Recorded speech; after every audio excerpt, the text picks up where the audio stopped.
कैदी नंबर 602 हाजिर है। ਜਿਹੜੇ ਨੌਜਵਾਨ ਮੇਰੇ ਬੈਕ ਸਾਈਡ ਆ ਧਰਨੇ ਦੇ ਬਰਾਬਰ ਸੱਜੇ ਹੱਥ ਨਾਰੇ ਲਾ ਰਹੇ ਨੇ, ਪਲੀਜ਼ ਮੇਰੀ ਬੇਨਤੀ ਆ ਜੋਸ਼ ਤੇ ਉਹ ਦੋਨਾਂ ਤੋਂ ਕੰਮ ਲੈਣਾ, ਉਹ ਸੜਕ ਤੇ ਹਟ ਕੇ ਇੱਥੇ ਪੰਡਾਲ ਦੇ ਵਿੱਚ ਆ ਜਾਣ ਤਾਂ ਕਿ ਆਪਣਾ ਕੋਈ ਨਾ ਕੋਈ ਜਿਹੜਾ ਜਾਬਤਾ ਵੀ ਲਾਗੂ ਰਹੇ। ਤੇ ਮੈਂ ਫੇਰ ਬੇਨਤੀ ਕਰਾਂਗਾ ਜੇ ਐਂਬੂਲੈਂਸ ਆਉਂਦੀ ਆ ਤਾਂ ਕਿਰਪਾ ਕਰਕੇ ਆਪਾਂ ਰਾਹ ਦੇ ਨਾਤੇ ਉਹਨੂੰ ਪਹਿਲਾਂ ਰਾਹ ਦੇ ਦਈਏ, ਮਾੜੇ ਮੋਟੇ ਜਿਹੜੇ ਖੜੇ ਉਹਨਾਂ ਨੂੰ ਵੀ ਆਪਾਂ ਸਾਈਡ ਤੇ ਕਰਾ ਕੇ ਉਹਨੂੰ ਰਾਹ ਜ਼ਰੂਰ ਦੇਣਾ, ਕਿਉਂਕਿ ਪਤਾ ਨਹੀਂ ਕਿ ਰਾਤ ਨੂੰ ਪੇਸ਼ੈਂਟ ਹੁੰਦਾ। ਸਜਾਦਾ ਆਲਮ ਜੀ अजय भाई बेटा थोड़ी ऐसे सिंगल ही वायर पाती है, कोई वायर पाती बस इस तो हम देख लूं सोचो। किसान आंदोलन के इनकलाबी मेरे भाइयों और माताओं बहनों बुजुर्गों, मैं दिल से आप लोगों को सलाम करता हूं कि जिस तरह से हमारे देश में मुसलमानों के खिलाफ एनआरसी सीए जैसा काला कानून थोपा गया, उस वक्त भी लोग खामोश थे कि ये सिर्फ एक किसी धर्म या किसी कौम के खिलाफ है, ऐसा नहीं था। उस वक्त भी इस देश के खिलाफ और हमारे देश के संविधान के खिलाफ एक साजिश रचा जा रहा था। ठीक उसी तरह से आज किसान आंदोलन के नाम से लोग सड़कों पे हैं। कोई ये ना सोचे ये आंदोलन सिर्फ किसानों के लिए है, ये आंदोलन पूरे भारत में हर तरह के, चाहे वो गरीब हो मजदूर हो, सभी प्रकार के लोगों के खिलाफ एक साजिश है। इसलिए इसे मैं सबसे गुजारिश करूंगा कि इस आंदोलन में पूरे भारत में हर तरह के लोगों को, किसानों को, मजदूरों को इसके खिलाफ एक होकर लड़ने की जरूरत है, क्योंकि ये तानाशाह और बेआला की सरकार हमारे देश में खौफ और डर का माहौल पैदा कर रहा है। इसलिए आज के इस वक्त में किसान आंदोलन के साथ पूरा भारत के नौजवानों से लेकर मजदूरों किसानों तक सबको एक होकर लड़ने की जरूरत है। ये तानाशाह की सरकार पूरे देश में खौफ का माहौल पैदा करता है। मैं यही कहूंगा कि इस तरह के माहौल, इस तरह से खौफ से डरने से आपकी आने वाले नस्लें तबाह व बर्बाद कर दी जाएगी। इसलिए तमाम लोगों से यही कहूंगा, ये डरने और घबराने का वक्त नहीं है। इस वक्त मिलजुल कर एक होकर सबको तानाशाह के खिलाफ लड़ने की जरूरत है, अमन और शांति बनाकर लड़ने की जरूरत है, क्योंकि इस पंजाब से हमेशा एक इनकलाब पैदा हुआ है। और इसी तरह हमारे पंजाब के नौजवान, सिख भाई हो चाहे हमारे बुजुर्ग हो, सभी ने मिलकर एक इनकलाब पैदा किया है और इस तरह का इनकलाब पूरे भारत में लाने का जरूरत है। मजदूरों को मजबूर किया जा रहा है, लाचार समझा जा रहा है। इसलिए मैं यही कहूंगा कि तमाम भारतवासियों को एक होकर इस तरह के तानाशाह के खिलाफ लड़ने की जरूरत है। मैं अपने इसी अल्फाज के साथ अपने बातों को खत्म करता हूं और इस मंच के तमाम जिम्मेदार संचालकों को मैं दिल से सलाम करता हूं, हमारे माँ और बहनों को सलाम करता हूं, बुजुर्गों को सलाम करता हूं। खुदा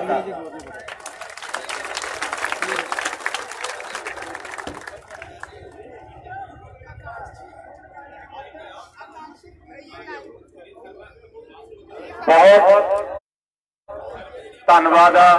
साडे विच हरियाणे तो जय सिंह जी जलवेड़ा आए हैं। पता नहीं मैनू ऐ लगता जिवें ये ते खट्टर ना कट्ठे पढ़ते रहे हो। ते मैं किसान मजदूर एकता कहांगा, तुसीं जिंदाबाद क्यों? किसान मजदूर एकता, किसान मजदूर एकता। उन्हां नूं भी समा देना, क्योंकि जिहड़ा बंदा ज्यादा पोतरियां दा भेती होवे जां लंगोटिया मित्र होवे, उसनूं चंगी तरह जानदा जिन्ना खट्टर नूं इह जाणदे ने। मैनूं तां हरियाणे 'च होर कोई नहीं जानदा। इन्हां नूं भी असीं समा देना। उस तों पहिलां बहुत बुलारे ने, जदों स्टेज चलाउंदी आ, जदों लंबड़दारी हुंदी है ना किसी काम दी, फिर लंबड़दार नूं पता हुंदा भी उहने झोने नूं पानी लाउणा कि किसी दी गवाही दे के आउणी है। सो स्टेज ते नूं औखा बहुत हो जांदा। मेरे बहुत वीर बैठे ने नौजवान जिहड़े अपने दिल दे बलबले तुहाडे नाल साझे करना चाहुंदे ने। मैं बेनती करां ਸਾਡੇ ਵੀਰ ਦੀਪ ਸਿੱਧੂ ਨੂੰ ਜਿਹੜਾ ਪੰਜਾਬ ਦੇ ਹੱਕਾਂ ਦੀ ਗੱਲ ਕਰਨ ਲਈ ਸਦਾ ਹੀ ਤਤਪਰ ਰਿਹਾ, ਜਿਨੇ ਉਸ ਮਿੱਤਰਤਾ ਨੂੰ ਵੀ ਲੱਤ ਮਾਰ ਦਿੱਤੀ ਜਿਹੜੀ ਦਿੱਲੀ ਸਰਕਾਰ ਦੇ ਨਾਲ ਕਿਤੇ ਨਾ ਕਿਤੇ ਸਾਂਝ ਰੱਖਦੀ ਸੀ। ਮੈਂ ਨਾਂ ਨਾ ਲਵਾਂ, ਮੈਂ ਬੇਨਤੀ ਕਰਾਂ ਭਾਈ ਦੀਪ ਸਿੱਧੂ ਨੂੰ, ਉਹ ਆਪਣੇ ਅਲਫਾਜ਼ਾਂ ਦੀ, ਆਪਣੀ ਬਾਣੀ ਦੀ, ਆਪਣੇ ਵਿਚਾਰਾਂ ਦੀ ਸਾਂਝ ਤੁਹਾਡੇ ਨਾਲ ਰੱਖੇ।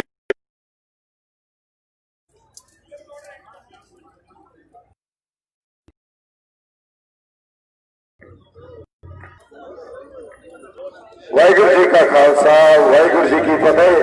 ਜਿਹੜੀਆਂ ਜਿਹੜੀਆਂ ਰੂਹਾਂ ਇੱਥੇ ਆਈਆਂ, ਮੈਂ ਹੱਥ ਜੋੜ ਕੇ ਤੇ ਨਤਮਸਤਕ ਹੋ ਕੇ ਸਜਦਾ ਕਰਦਾ ਸਾਰੀਆਂ ਰੂਹਾਂ ਨੂੰ, ਜਿਹੜੇ ਪੰਜਾਬ ਦਾ ਦਰਦ ਨੂੰ ਆਪਦੇ ਅੰਦਰ ਸਾਂਭੀ ਬੈਠੀਆਂ ਤੇ ਜਾਗਦੀਆਂ ਜ਼ਮੀਰਾਂ ਨੂੰ। ਇਹ ਪੰਜਾਬ 'ਚ ਸੁਨੇਹਾ ਜਾਊਗਾ ਤੁਹਾਡਾ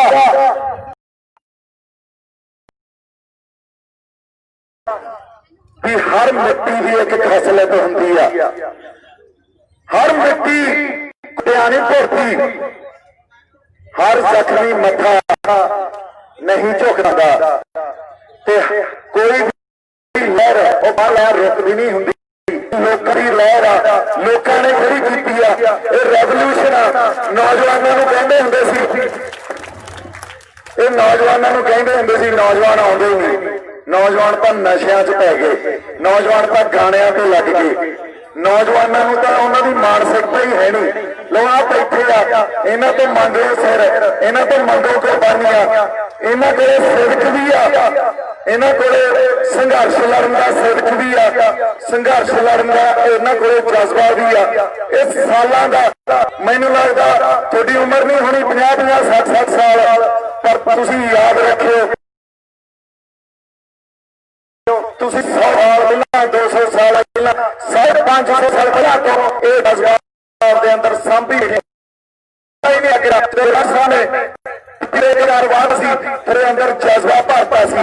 550 ਸਾਲ ਤੋਂ ਇਹ ਜਜ਼ਬਾ ਅੰਦਰ ਸਾਂਭੀ ਬੈਠੇ ਤੁਸੀਂ, ਤੇ ਇਹ ਕਹਿੰਦੇ ਖਤਮ ਹੋ ਗਿਆ।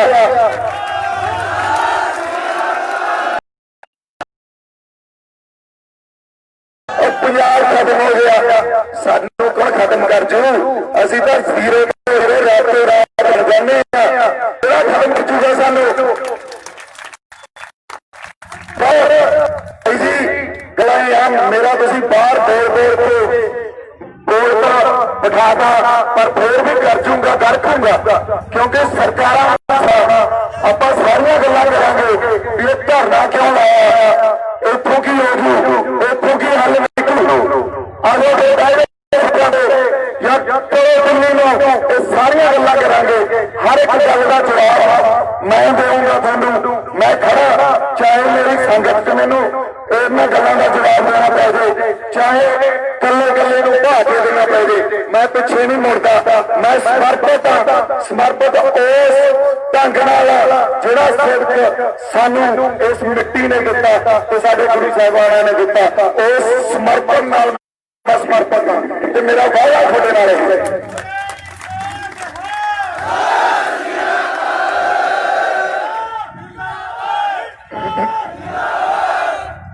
ਇੱਕ ਗੱਲ ਸਮਝਣ ਦੀ ਬਹੁਤ ਜ਼ਰੂਰਤ ਆ ਸਾਨੂੰ, ਇਨਕਲਾਬ ਉੱਠਦੇ ਆ, ਲਾਮਬੰਦੀ ਹੁੰਦੀ ਆ, ਪਰ ਇਨਕਲਾਬ ਰਾਤੇ ਰਾਤ ਤੁਹਾਡੇ ਵਾਸਤੇ ਜੇ ਅਸੀਂ ਸਮਝੀਏ ਕੋਈ ਸਾਨੂੰ ਬਦਲ ਦੇ ਜੂਗਾ ਤਾਂ ਇਹ ਬਹੁਤ ਵੱਡਾ ਝੂਠ ਆ।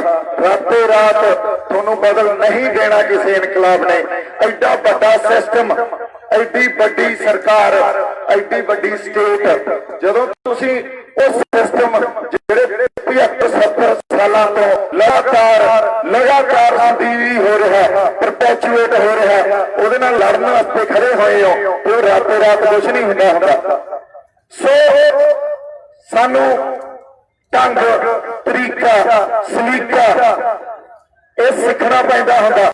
ਤਹਿਜ਼ੀਬ ਬਹੁਤ ਵੱਡੀ ਚੀਜ਼ ਹੈ, ਸਾਡੇ ਕੋਲੇ ਤਹਿਜ਼ੀਬ ਜੇ ਨਹੀਂ ਹੋਈ, ਆਪਣੀ ਭਾਸ਼ਾ ਤੇ ਸਾਡਾ ਕੰਟਰੋਲ ਨਹੀਂ ਹੋਊਗਾ, ਅਸੀਂ ਕੋਈ ਬਿਰਤਾਂਤ ਨਹੀਂ ਰੱਖ ਸਕਾਂਗੇ, ਅਸੀਂ ਕੋਈ ਸੋਚ ਨਹੀਂ ਪੈਦਾ ਕਰ ਸਕਾਂਗੇ। ਅਸੀਂ 550 ਸਾਲ ਪਹਿਲਾਂ ਦੀ ਜੇ ਮੈਂ ਗੱਲ ਕਰਦਾ, ਇੱਕ ਸੋਚ ਪੈਦਾ ਕੀਤੀ ਗਈ ਸੀ, ਸੋਚ ਪੈਦਾ ਕੀਤੀ ਗਈ ਸੀ ਜਿਹਦੇ ਕਰਕੇ ਮੈਂ ਇੱਥੇ ਖੜਾ, ਜਿਹਦੇ ਕਰਕੇ ਤੁਸੀਂ ਆਏ ਹੋ। ਸੋਚ ਹੋਈ ਸੀ ਦਰਜਾ ਬਦਰਜੀ ਨੂੰ ਖਤਮ ਕਰਨ ਵਾਸਤੇ, ਸੋਚ ਹੋਈ ਸੀ ਸਰਬੱਤ ਦੇ ਭਲੇ ਦੀ,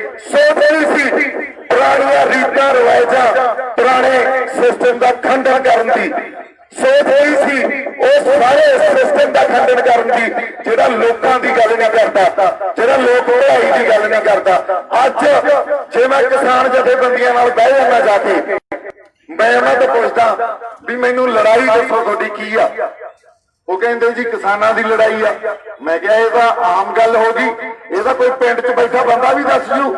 ਤੁਸੀਂ ਤਾਂ ਪ੍ਰਧਾਨ ਹੋ, 31 ਜਥੇਬੰਦੀਆਂ 22 ਜ਼ਿਲ੍ਹਿਆਂ 'ਚ ਬਣਾਈ ਬੈਠੇ ਹੋ, ਦੱਸੋ ਗੱਲ ਤੇ ਆਓ, ਕੋਈ ਇੰਟੈਲੀਜੈਂਟ ਇੰਟੈਲੈਕਚੁਅਲ ਗੱਲ ਦੱਸੋ। ਫਿਰ ਤੁਸੀਂ ਸਾਡੇ ਆਗੂ ਕਾਹਦੇ ਹੋਏ? ਮੈਂ ਉਹਨਾਂ ਨੂੰ ਕਿਹਾ MSP, ਕਹਿੰਦੇ ਹਾਂਜੀ ਸਾਡੇ ਤੋਂ MSP ਖੋ ਕੇ ਲੈ ਜਾਣੀ ਆ। ਮੈਂ ਉਹਨਾਂ ਨੂੰ ਕਿਹਾ ਜੇ ਜਿਹੜਾ ਇਹ ਉਭਾਰ ਆਇਆ ਇਹ ਤੁਹਾਨੂੰ ਕੱਲਾ MSP ਖੋਣ ਕਰਕੇ ਆਇਆ ਲੱਗਦਾ, ਇਹ ਲਹਿਰ, ਇਹ ਅੰਦੋਲਨ ਕੱਲਾ MSP ਦਾ ਤਾਂ ਅਧੂਰਾ ਸੱਚ ਆ। ਪੂਰਾ ਸੱਚ ਦੱਸੋ ਮੈਨੂੰ। ਕਹਿੰਦੇ ਤੁਸੀਂ ਦੱਸੋ। ਮੈਂ ਕਿਹਾ ਜੀ ਪੂਰਾ ਸੱਚ ਇਹ ਆ, ਸਾਡੇ ਨੌਜਵਾਨਾਂ ਨੂੰ ਨੌਕਰੀਆਂ ਨਹੀਂ ਮਿਲਦੀਆਂ, ਇਹ ਵੀ ਉਭਾਰ ਆ। ਸਾਡੇ ਨਸ਼ਿਆਂ ਦਾ ਘਾਣ ਕਰਤਾ ਸਾਡੇ ਇੱਥੇ, ਔਰ ਤੁਸੀਂ ਸਟੇਟ ਦੀਆਂ ਸਰਕਾਰਾਂ ਦੇ ਖਿਲਾਫ ਬੋਲੇ ਨਹੀਂ। ਨਸ਼ੇ ਅਸੀਂ ਕਰਦੇ ਵੀ ਨਾ ਹੋਈਏ ਉਹਨੇ, ਪਰ ਇਹਨਾਂ ਨੇ ਉੜਤਾ ਪੰਜਾਬ, ਇੱਧਰ ਨੂੰ ਤੁਰਦਾ ਪੰਜਾਬ, ਇੱਧਰ ਨੂੰ ਤੁਰਦਾ ਪੰਜਾਬ, ਨਸ਼ੇ ਕਰਦਾ ਪੰਜਾਬ। ਯਾਰ ਇਹ ਕੀ ਗੱਲ ਹੋਈ? ਤੁਸੀਂ ਸਾਡੀ ਧਰਤੀ ਨੂੰ ਬਦਨਾਮੀ ਦੇ ਉੱਤੇ ਲੈ ਗਏ। ਫਿਰ ਮੈਂ ਉਹਨਾਂ ਨੂੰ ਕਿਹਾ ਜੇ ਤੁਹਾਨੂੰ ਲੱਗਦਾ ਇਹ ਉਭਾਰ ਇਹ ਸਾਰੀਆਂ ਧਾਰਨਾਵਾਂ ਨੂੰ ਖੰਡਨ ਕਰਨ ਦਾ ਨਹੀਂ ਆ ਤੇ ਇਹ ਤੁਹਾਡੀ ਗਲਤਫਹਿਮੀ ਆ। ਜੇ ਇਹ ਭਾਰ ਸਾਡੀ ਮਾਂ ਬੋਲੀ ਨੂੰ ਜਿਵੇਂ ਖਤਮ ਕੀਤਾ ਜਾ ਰਿਹਾ, ਸਾਡੀ ਮਾਂ ਬੋਲੀ ਦੀ ਰੱਖਿਆ ਕਰਨ ਦਾ ਨਹੀਂ ਆ ਤੇ ਤੁਹਾਡੀ ਗਲਤਫਹਿਮੀ ਆ। ਸਾਡੀ ਸਭਿਅਤਾ, ਸਾਡੇ ਸਾਹਿਤ, ਸਾਡੇ ਫਲਸਫੇ, ਸਾਡੇ ਰੀਤਾਂ ਰਿਵਾਜਾਂ ਨੂੰ ਉਹਨਾਂ ਦੇ ਖਿਲਾਫ ਆਵਾਜ਼ ਬੁਲੰਦ ਜੇ ਇਹ ਉਭਾਰ 'ਚ ਨਹੀਂ ਆਈ ਆ ਤਾਂ ਤੁਹਾਡੀ ਗਲਤਫਹਿਮੀ ਆ। ਜੇ ਤੁਸੀਂ ਸਰਕਾਰਾਂ ਤੋਂ ਕੱਲੀ MSP ਦੀ ਖੁਰਾਕ ਮੰਗੋਗੇ ਤਾਂ ਫਿਰ ਮੈਂ ਤੁਹਾਡੇ ਨਾਲ ਨਹੀਂ ਆ। ਉਹ ਕਹਿੰਦੇ ਜੀ ਇਹਨਾਂ ਗੱਲਾਂ ਤੇ ਤੁਹਾਨੂੰ ਵਿਚਾਰਨਾ ਪਊਗਾ। ਮੈਂ ਕਿਹਾ ਵਿਚਾਰ ਲਓ, ਮੈਂ ਤੁਹਾਡੇ ਨਾਲ ਵਿਚਾਰ ਕਰਨ ਤੋਂ ਪਿੱਛੇ ਨਹੀਂ ਹਟਦਾ, ਪਰ ਮੈਨੂੰ ਇੱਕ ਹੋਰ ਗੱਲ ਦਾ ਜਵਾਬ ਦੇ ਦਿਓ। ਅਸੀਂ ਵਿਚਾਰ ਲਈਏ, ਇੱਥੇ ਬੈਠ ਕੇ ਤੁਸੀਂ ਵਾਅਦੇ ਕਰ ਜਾਓ, ਸੰਗਤ 'ਚ ਬੈਠ ਕੇ ਵਾਅਦੇ ਕਰ ਜਾਓ। ਕੱਲ ਨੂੰ ਜਦੋਂ ਸਰਕਾਰਾਂ ਨਾਲ ਮੀਟਿੰਗਾਂ ਕਰੋਗੇ ਤਾਂ ਉਹ ਮੀਟਿੰਗਾਂ ਡਰਾਇੰਗ ਰੂਮਾਂ 'ਚ ਹੋਣਗੀਆਂ, ਬੰਦ ਕਮਰਿਆਂ 'ਚ ਹੋਣਗੀਆਂ। ਕਹਿੰਦੇ ਜੀ ਅਸੀਂ ਤਾਂ ਅਸੀਂ ਕਰ ਰਹੇ ਆ। ਮੈਂ ਕਿਹਾ ਫੇਰ ਕੋਈ ਹੱਲ ਨਹੀਂ ਹੋਣਾ। ਉਹਦੇ ਤਾਂ ਜਿੱਦਾਂ ਤੁਸੀਂ ਸਰਕਾਰ ਨਾਲ ਬੰਦ ਕਮਰੇ 'ਚ ਬਹਿ ਗਏ ਉਦਾਂ ਹੀ ਸਮਝ ਲਓ ਵੀ 50% ਅੰਦੋਲਨ ਤੁਸੀਂ ਉੱਥੇ ਹੀ ਖਤਮ ਕਰ ਦਿੱਤਾ। ਸਾਨੂੰ ਉਹ ਤੁਸੀਂ ਛੱਡ ਕੇ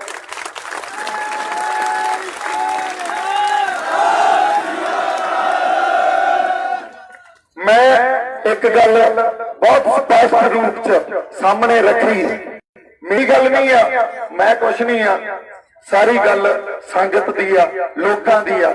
ਜੇ ਤੁਸੀਂ ਐਡਾ ਭਰੋਸਾ ਜਿਤਾ ਰਹੇ ਹੋ ਉਹਨਾਂ ਆਗੂਆਂ 'ਚ ਇੰਨੀ ਕੁ ਕਾਮਨ ਸੈਂਸ, ਇੰਨੀ ਕੁ ਸਾਡੀ ਗੱਲਾਂ ਸਮਝਣ ਦੀ ਕਪੈਸਿਟੀ, क्षमता ਹੋਣੀ ਚਾਹੀਦੀ ਆ ਵੀ ਅਸੀਂ ਕਿੱਥੇ ਕਿੱਥੇ ਕਿੰਨਾ ਮਸਲਾ ਇਸ ਪੂਰੇ ਸਮਾਜ ਨੂੰ, ਚਾਹੇ ਇੱਥੇ ਕਿਸਾਨੀ ਦੀ ਗੱਲ ਹੋਵੇ, ਮਜ਼ਦੂਰਾਂ ਦੀ ਗੱਲ ਹੋਵੇ, ਆੜ੍ਹਤੀਆਂ ਦੀ ਗੱਲ ਹੋਵੇ, ਸਟੂਡੈਂਟਸ ਦੀ ਗੱਲ ਹੋਵੇ, ਯੂਥ ਦੀ ਗੱਲ ਹੋਵੇ, ਸਾਡੇ ਹੋਰ ਕਿਸੇ ਭਾਈਚਾਰੇ ਦੇ ਮਸਲੇ ਹੋਣ, ਉਹਨਾਂ ਨੂੰ ਸੰਬੋਧਨ ਹੀ ਨਹੀਂ ਕਰੋਗੇ ਤਾਂ ਫਿਰ ਵੀ ਕੋਈ ਖਰਾ ਨਹੀਂ। ਮੈਂ ਅਗਲੀ ਗੱਲ ਇਹ ਕਹਿਣੀ ਚਾਹੀ, ਮੈਂ ਕਿਹਾ ਜੀ ਇੱਕ ਤਾਂ ਸੰਗਤ 'ਚ ਬੈਠ ਕੇ ਫੈਸਲੇ ਲੈ ਲਓ ਜਾਂ ਸਾਨੂੰ ਕੋਈ ਇਹੋ ਜਿਹਾ ਸਿਸਟਮ ਦੇ ਦਿਓ ਵੀ ਤੁਹਾਡੇ ਤੇ ਨਿਗਰਾਨੀ ਰੱਖੀ ਜਾ ਸਕੇ।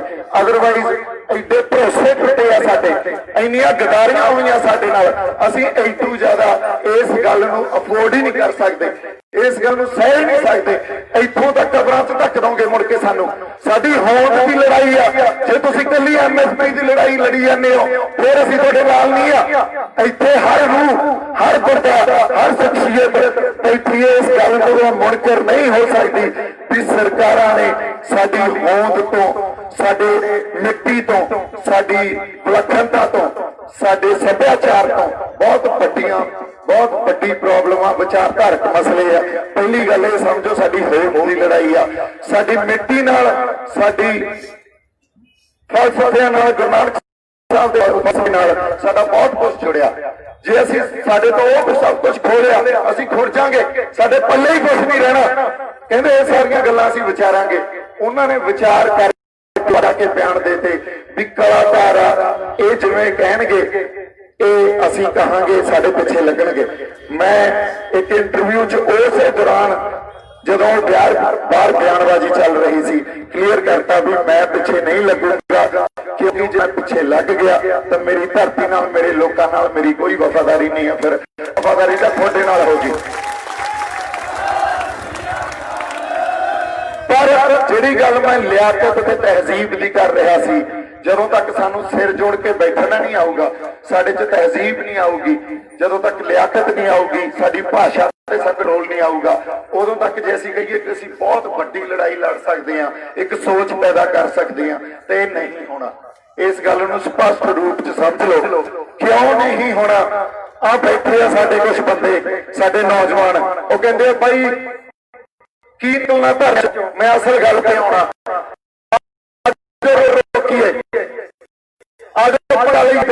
ਮੈਂ ਇੱਕ ਬੇਨਤੀ ਨੂੰ ਵੀ ਕਰਦਾ, ਇਹ ਤਰੀਕਾ ਨਹੀਂ ਹੈ, ਸਲੀਕਾ ਨਹੀਂ ਹੈ ਦਿੱਲੀ ਨਾਲ, ਦਿੱਲੀ ਨੂੰ ਘੇਰਨ ਦਾ ਜਾਂ ਦਿੱਲੀ ਤਾਈਂ ਆਪਦੀ ਆਵਾਜ਼ ਪਹੁੰਚਾਉਣ ਦਾ। ਪਹਿਲੀ ਜਿਹੜੀ ਲੜਾਈ ਦੀ ਪਹਿਲਾ ਰੂਲ ਆ, ਪਹਿਲਾ ਨਿਯਮ ਆ, ਸਾਨੂੰ ਇੱਕ ਸੋਚ ਪੈਦਾ ਕਰਨੀ ਪੈਣੀ ਹੈ, ਜਿਹੜੀ ਅਸੀਂ ਕਦੇ ਕਰ ਹੀ ਨਹੀਂ ਸਕੇ। 84 ਵੇਲੇ ਐਡਾ ਵੱਡਾ ਦੁਖਾਂਤ ਪੰਜਾਬ ਨਾਲ ਵਾਪਰ ਗਿਆ, ਦਰਬਾਰ ਸਾਹਿਬ ਤੇ ਹਮਲਾ ਹੋ ਗਿਆ ਸ਼ਰੇਆਮ। ਉਸ ਵੇਲੇ ਦੀ, ਉਸ ਸਮੇਂ ਦੀ ਹੁਕਮਰਾਨ ਧਿਰ ਨੇ ਪੰਜਾਬ ਨੂੰ ਖੁੱਡੇ ਨਾਲ ਲਾਤਾ, ਧੱਕਤਾ। ਸਾਡਾ ਆਤਮਿਕ ਸੋਮਾ, ਜਿੱਥੇ ਇਕੱਲੇ ਸਿੱਖ ਨਹੀਂ ਜਾਂਦੇ, 4 ਦਰਵਾਜ਼ੇ ਆ, ਹਰ ਭਾਈਚਾਰਾ ਜਾਂਦਾ, ਕਿਉਂਕਿ ਇਹ ਗੁਰੂ ਨਾਨਕ ਸਾਹਿਬ ਦੇ ਫਲਸਫੇ ਨਾਲ ਜੁੜਿਆ ਹੋਇਆ। ਮੈਂ ਹਰ ਭਾਈਚਾਰੇ ਦੀ ਕਦਰ ਵੀ ਕਰਦਾ, ਇਸ ਕਰਕੇ ਉੱਥੇ ਅਟੈਕ ਕਰਕੇ ਉਸ ਵੇਲੇ ਵੀ ਅਸੀਂ ਸੋਚ ਨਹੀਂ ਪੈਦਾ ਕਰ ਸਕੇ। ਅੱਧੇ ਅਸੀਂ ਪਿੰਡਾਂ 'ਚ ਰਹਿਣ ਵਾਲੇ ਇਹ ਸਮਝੀ ਜਾਂਦੇ ਸੀ ਵੀ ਹੁਣ ਸਾਡੇ ਪੱਲੇ ਕੀ ਰਹਿ ਗਿਆ। ਜਿਹੜਾ ਇੰਟੈਲੈਕਚੁਅਲ ਵਰਕ ਸੀ ਉਹ ਇਹ ਸਮਝੀ ਜਾਂਦਾ ਸੀ ਵੀ ਅੰਦਰ ਤਾਂ ਤੁਸੀਂ ਆਪ ਹੀ ਬੈਠੇ ਸੀ, ਤੁਸੀਂ ਆਪ ਹੀ ਹਮਲਾ ਕਰਾਇਆ। ਅਸੀਂ ਕਦੇ ਸੋਚ ਹੀ ਨਹੀਂ ਪੈਦਾ ਕਰਕੇ। ਜੇ ਹੁਣ ਵੀ ਅਸੀਂ ਸੜਕਾਂ ਤੇ ਬਹਿ ਗਏ, ਟੋਲ ਪਲਾਜ਼ਿਆਂ ਤੇ ਬਹਿ ਗਏ, ਮਾਰਕੀਟਾਂ 'ਚ ਬਹਿ ਗਏ, ਉਹ ਬੜੀ ਅੰਸ਼ਕ ਜੀ ਪ੍ਰਾਪਤੀ ਆ, ਸੋਚ ਫੇਰ ਵੀ ਨਹੀਂ ਪੈਦਾ ਹੋਣੀ। ਫੇਰ ਵੀ ਅੱਧੇ ਕਾਏ ਸੋਚੀ ਜਾਣਗੇ ਵੀ ਇਹ ਗਲਤ ਹੋ ਰਿਹਾ, ਅੱਧੇ ਕਾਏ ਸੋਚੀ ਜਾਣਗੇ ਵੀ ਇਹ ਠੀਕ ਹੋ ਰਿਹਾ। ਇਸ ਕਰਕੇ ਪਹਿਲਾਂ ਤਾਂ ਸੋਚ ਪੈਦਾ ਕਰਨੀ ਸਿੱਖੀਏ। ਸੋਚ ਤਾਂ ਹੀ ਪੈਦਾ ਹੋ ਸਕਦੀ ਆ, ਬਿਰਤਾਂਤ ਜਾਂ ਨੈਰੇਟਿਵ ਤਾਂ ਹੀ ਰਚਿਆ ਜਾ ਸਕਦਾ ਜੇ ਅਸੀਂ ਸਿਰ ਜੋੜ ਕੇ ਪੱਥਰ ਲੱਗ ਜੀ, ਮਸਲਿਆਂ ਨੂੰ ਸਮਝਣ ਲੱਗ ਜੀਏ। ਹਜੇ ਤੱਕ ਤਾਂ ਸਾਨੂੰ ਮਸਲਿਆਂ ਦੀ ਸਮਝ ਹੀ ਨਹੀਂ, ਸਾਡੀ ਕਿਸਾਨ ਯੂਨੀਅਨ ਨੂੰ ਮਸਲੇ ਦੀ ਸਮਝ ਨਹੀਂ। MSP ਦੀ ਲੜਾਈ ਲੜੀ ਜਾਂਦੇ ਆ। MSP ਤਾਂ ਸਾਡੇ ਕੋਲੇ ਪਹਿਲਾਂ ਵੀ ਪੰਜਾਬ ਦੇ, ਜੇ ਪੂਰੇ ਦੇਸ਼ ਦੀ ਗੱਲ ਕਰਾਂ ਤਾਂ 6% ਕਿਸਾਨ ਅਵੇਲ ਕਰਦੇ ਸੀ, ਉਹਦੀ ਸਹੂਲਤ ਲੈਂਦੇ ਸੀ। ਹੁਣ ਪੰਜਾਬ ਦੇ ਮੈਨੂੰ ਲੱਗਦਾ 20% ਕਿਸਾਨ ਉਹਦੀ ਸਹੂਲਤ ਲੈਂਦੇ ਸੀ। ਉਦੋਂ ਪਹਿਲਾਂ ਵੀ ਖੁਦਕੁਸ਼ੀਆਂ ਹੋ ਰਹੀਆਂ ਸੀ, ਉਦੋਂ ਪਹਿਲਾਂ ਵੀ ਸਾਡੇ ਤੋਂ ਲਿਮਟਾਂ ਨਹੀਂ ਮੋੜੀਆਂ ਜਾਂਦੀਆਂ, ਉਦੋਂ ਪਹਿਲਾਂ ਵੀ ਸਾਡੇ ਤੇ ਕਰਜ਼ੇ ਆ ਜਾਂ ਸਾਡੇ ਘਰਾਂ ਦੀ ਜੋ ਹਾਲਤ ਆ ਸਾਡੇ ਸਾਹਮਣੇ ਆ। ਤੋ ਜੇ MSP ਸਰਕਾਰ ਦੇ ਵੀ ਦਊ, ਉਹ ਸਾਰਾ ਕੁਝ ਠੀਕ ਹੋ ਜੂ, ਆਰਡੀਨੈਂਸ ਵਾਪਸ ਵੀ ਲੈ ਲੂ, ਫੇਰ ਸਾਰਾ ਕੁਝ ਠੀਕ ਸੀ। ਜੇ ਅਸੀਂ ਆਪਦੀ ਰੂਹ ਤੋਂ ਪੁੱਛੀਏ, ਮਸਲਿਆਂ ਨੂੰ ਸਮਝਣ ਵਾਸਤੇ ਸਿਰ ਜੋੜ ਕੇ ਬੈਠਣਾ ਪੈਂਦਾ ਹੁੰਦਾ। ਕਈ ਵਾਰੀ ਕੌਮਾਂ, ਕਈ ਵਾਰੀ ਪੂਰਾ ਖਿੱਤਾ ਜਾਂ ਉੱਥੋਂ ਦੇ ਲੋਕ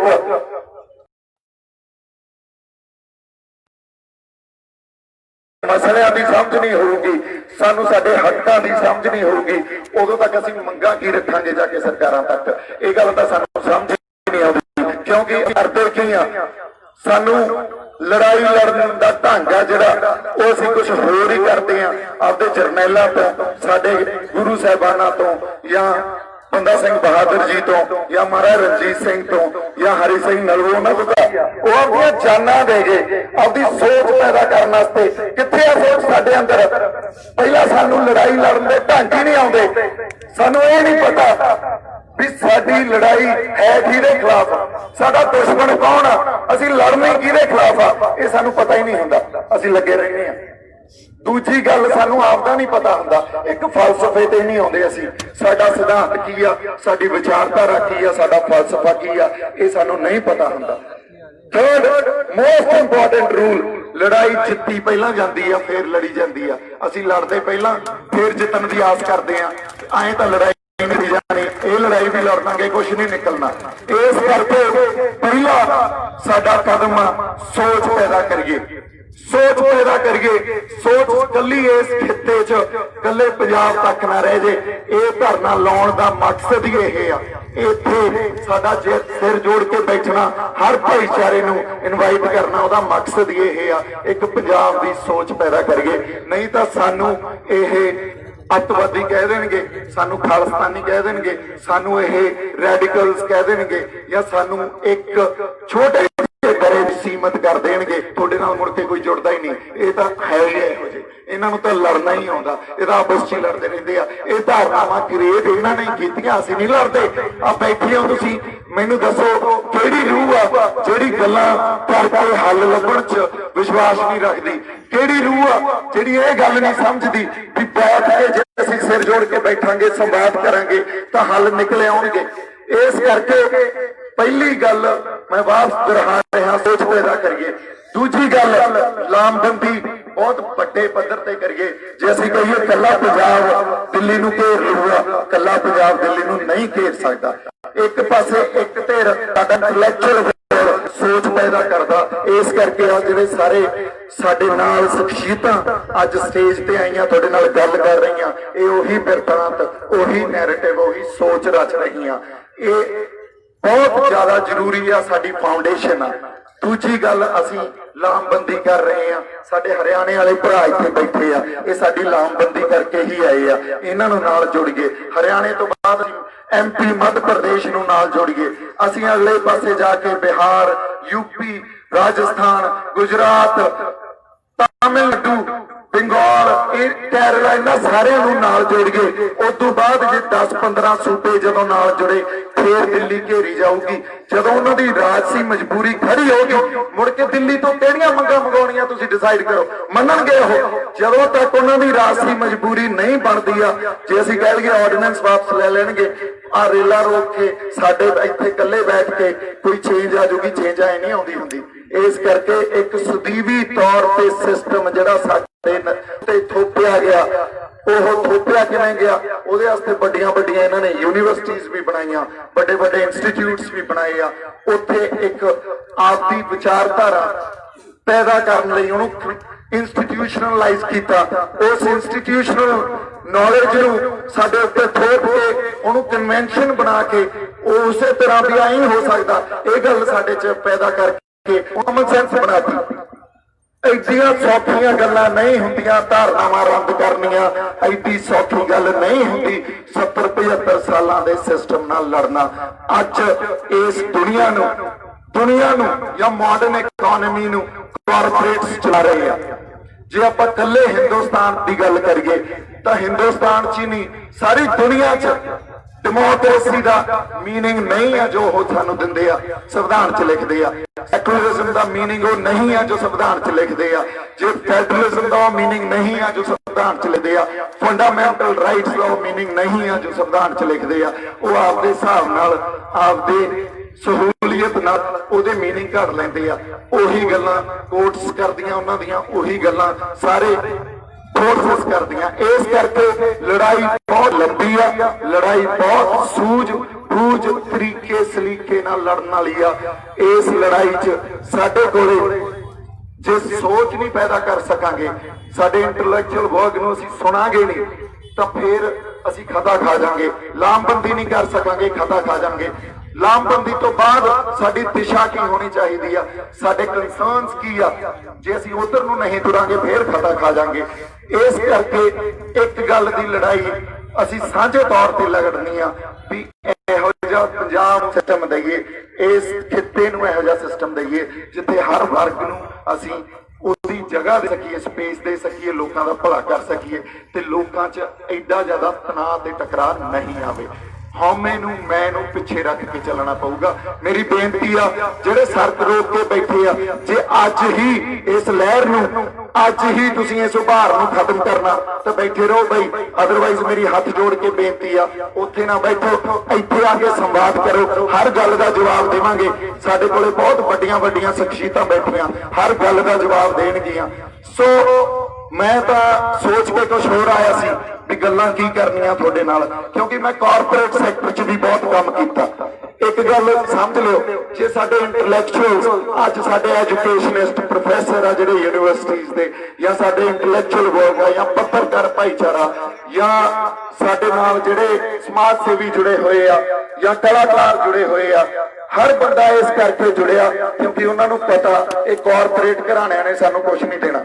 ਕਾਰਪੋਰੇਟ ਘਰਾਣਿਆਂ ਨਾਲ ਮੈਂ ਬਹੁਤ ਕੰਮ ਕੀਤਾ, ਇਹਨਾਂ ਕੋਲੇ 3-4 ਪ੍ਰਿੰਸੀਪਲ ਹੁੰਦੇ ਆ, ਇਹ ਟਾਰਗੇਟਸ ਤੇ ਕੰਮ ਕਰਦੇ ਆ, ਇਹ ਆਪਦੇ EMPLOYEES ਨੂੰ ਟਾਰਗੇਟਸ ਦੇ ਦਿੰਦੇ ਆ, ਇਹ ਮੁਨਾਫੇ ਤੇ ਕੰਮ ਕਰਦੇ ਆ, ਇਹਨਾਂ ਨੇ ਲੋਕ ਭਲਾਈ ਨਹੀਂ ਦੇਖਣੀ। ਇਹਨਾਂ ਕੋਲੇ ਸਾਡੇ ਵਰਗੇ ਜਜ਼ਬਾਤ ਨਹੀਂ ਆ, ਸਾਡੇ ਵਰਗੇ ਇਸ ਮਿੱਟੀ ਦੀ ਜੀ ਹੋਂਦ ਲਈ ਆ ਤਰਫ ਛਿਣਕ ਅਸੀਂ ਖੜੇ ਹੋ ਜਾਂਦੇ ਆ, ਇਹਨਾਂ ਕੋਲੇ ਹੈ ਨਹੀਂ। ਇਹਨਾਂ ਨੇ ਹੀ ਸਰਕਾਰਾਂ ਨੂੰ ਚਲਾਉਣਾ, ਸਰਕਾਰਾਂ ਨੇ ਚਾਹੇ ਕਾਂਗਰਸ ਹੋਵੇ BJP ਹੋਵੇ, ਇਹਨਾਂ ਨੂੰ ਅਕੋਮੋਡੇਟ ਕਰਨਾ। ਇਹ ਗੱਲ ਅੱਜ ਨਹੀਂ ਆ ਵੀ ਅਸੀਂ ਮੋਦੀ ਦੇ ਖਿਲਾਫ ਲੱਗ ਗਏ, ਮੋਦੀ ਬਹੁਤ ਗਲਤ ਕਰ ਰਿਹਾ, BJP ਬਹੁਤ ਜ਼ਿਆਦਾ ਗਲਤ ਕਰ ਰਹੀ, RSS ਦੇ ਏਜੰਡਾ ਕੁਝ ਹੋਰ ਆ, ਉਹ ਪੰਜਾਬ ਦੀ ਹੋਂਦ ਖਤਮ ਕਰਨ ਚ ਲੱਗੇ ਹੋਏ ਆ, ਸਾਡੀ ਵਿਲੱਖਣਤਾ, ਸਾਡੀ ਬਹੁਤ ਕੌਮੀਅਤ ਨੂੰ ਖਤਮ ਕਰਨ ਚ ਲੱਗੇ ਹੋਏ ਆ। ਪਰ ਕਾਂਗਰਸ ਨੇ ਵੀ ਉਨਾ ਹੀ ਘਾਣ ਕੀਤਾ, ਸਾਡੀ ਖੇਤਰੀਆਂ ਪਾਰਟੀਆਂ ਨੇ ਵੀ ਉਨਾ ਹੀ ਘਾਣ ਕੀਤਾ ਸਾਡਾ। ਜਦੋਂ ਤੱਕ ਅਸੀਂ ਜਾਗਾਂਗੇ ਨਹੀਂ, ਜਦੋਂ ਤੱਕ ਅਸੀਂ ਜਾਗਰੂਕਤਾ ਅਵੇਅਰਨੈਸ ਨਹੀਂ ਵੰਡਾਂਗੇ, ਉਦੋਂ ਤੱਕ ਸਾਨੂੰ ਇਹ ਗੱਲਾਂ ਦੀ ਸਮਝ ਨਹੀਂ ਆਉਣੀ। ਕਾਰਪੋਰੇਟਸ ਨੇ ਆ ਕੇ ਸਾਡੇ ਤੇ ਗਲਬਾਈ ਪਾਉਣਾ, ਸਾਨੂੰ ਗੁਲਾਮ ਹੀ ਬਣਾਉਣਾ, ਕੰਟਰੈਕਟ ਫਾਰਮਿੰਗ ਕਰ ਦੇਣੀ ਹੈ ਇੱਥੇ, ਜਿਹੜਾ ਬਹੁਤ ਜ਼ਿਆਦਾ ਕੰਟਰੀਜ਼ 'ਚ ਇਹ ਮਾਡਲ ਟੈਸਟ ਕੀਤਾ ਗਿਆ ਤੇ ਫੇਲਡ ਮਾਡਲ ਆ। ਅਸੀਂ ਜੇ ਅੱਜ ਹਿੰਦੁਸਤਾਨ 'ਚ ਉਹਦਾ ਵਿਦਰੋਹ ਕਰ ਰਹੇ ਹਾਂ, ਉਹਦਾ ਵਿਰੋਧ ਕਰ ਰਹੇ ਹਾਂ, ਸਰਕਾਰ ਜੇ ਲੋਕਤੰਤਰ ਦੀ ਗੱਲ ਕਰਦੀ ਆ, ਸਾਡੇ ਨਾਲ ਗੱਲ ਕਰ ਲੈ, ਸਾਡੇ ਨਾਲ ਆ ਕੇ ਕਿਸੇ ਡਿਸਕਸ਼ਨ ਪੈਨਲ ਤੇ ਆ ਕੇ ਉਹਦੀ ਗੱਲ ਕੀਤੀ ਜਾਣੀ ਚਾਹੀਦੀ ਆ। ਪਾਰਲੀਮੈਂਟ 'ਚ ਬੈਠ ਕੇ ਕਾਨੂੰਨ ਬਣਾ ਰਹੇ ਆ, ਲੋਕਾਂ ਨਾਲ ਗੱਲ ਨਹੀਂ ਕਰ ਰਹੇ, ਕਿਹੜੀ ਡੈਮੋਕ੍ਰੇਸੀ ਦੀ ਗੱਲ ਕਰਦੇ ਆ। ਇਸ ਕਰਕੇ ਜਦੋਂ ਤੱਕ ਅਸੀਂ ਸੰਪੂਰਨ ਤੌਰ ਤੇ ਸਪਸ਼ਟਤਾ 'ਚ ਇਹ ਜਿਹੜਾ ਸਿਸਟਮ ਆ ਉਹਦਾ ਖੰਡਨ ਨਹੀਂ ਕਰਾਂਗੇ, ਨਿਕਲਣਾ ਕੁਛ ਨਹੀਂ। ਸੋ ਮੇਰੀ ਬੇਨਤੀ ਆ, ਸੋਚ ਪੈਦਾ ਕਰੀਏ, ਲਾਮਬੰਦੀ ਕਰੀਏ ਤੇ ਸੇਧ ਦਈਏ ਜਿੱਧਰ ਨੂੰ ਜਾਣਾ ਚਾਹੀਦਾ, ਫੇਰ ਹੀ ਕੁਛ ਨਿਕਲੂ, ਅਦਰਵਾਈਜ਼ ਕੁਛ ਨਹੀਂ ਨਿਕਲਣਾ। ਸੋ ਇੱਕ ਵਾਰੀ ਫੇਰ ਤੁਹਾਨੂੰ ਸਾਰਿਆਂ ਨੂੰ ਬਹੁਤ ਸਾਰਾ ਮੇਰੇ ਵੱਲੋਂ ਪਿਆਰ ਤੇ ਸਤਿਕਾਰ, ਹੱਲਾਸ਼ੇਰੀ ਦਿੱਤੀ ਹੈ, ਤੁਸੀਂ ਇੱਥੇ ਆ ਕੇ ਜਿਹੜਾ ਜਜ਼ਬਾ ਦਿਖਾਇਆ, ਮੈਂ ਉਹਨੂੰ ਸਲਾਮ ਕਰਦਾ, ਪਿਆਰ ਤੇ ਸਤਿਕਾਰ। ਸਤਿ ਸ੍ਰੀ ਅਕਾਲ। ਵਾਹਿਗੁਰੂ ਜੀ ਕਾ ਖਾਲਸਾ, ਵਾਹਿਗੁਰੂ ਜੀ ਕੀ ਫਤਿਹ।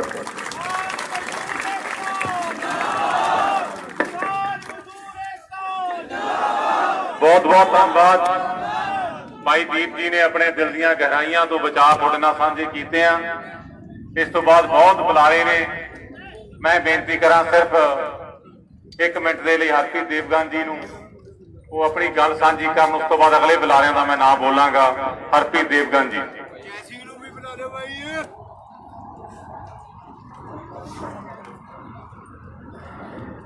ਵਾਹਿਗੁਰੂ ਜੀ ਕਾ ਖਾਲਸਾ, ਵਾਹਿਗੁਰੂ ਜੀ ਕੀ ਫਤਿਹ। ਨਾ ਤਾਂ ਮੈਂ ਕੋਈ ਲੀਡਰ ਆ, ਨਾ ਕੋਈ ਬੁਲਾਰਾ, ਪਰ ਮੈਂ ਤੁਹਾਨੂੰ ਨਾ ਇੱਕ ਚੁਟਕਲਾ ਸੁਣਾਉਣਾ ਸਪੈਸ਼ਲ ਇੱਥੇ ਅੱਜ ਦੀ ਗੱਲ ਲਈ।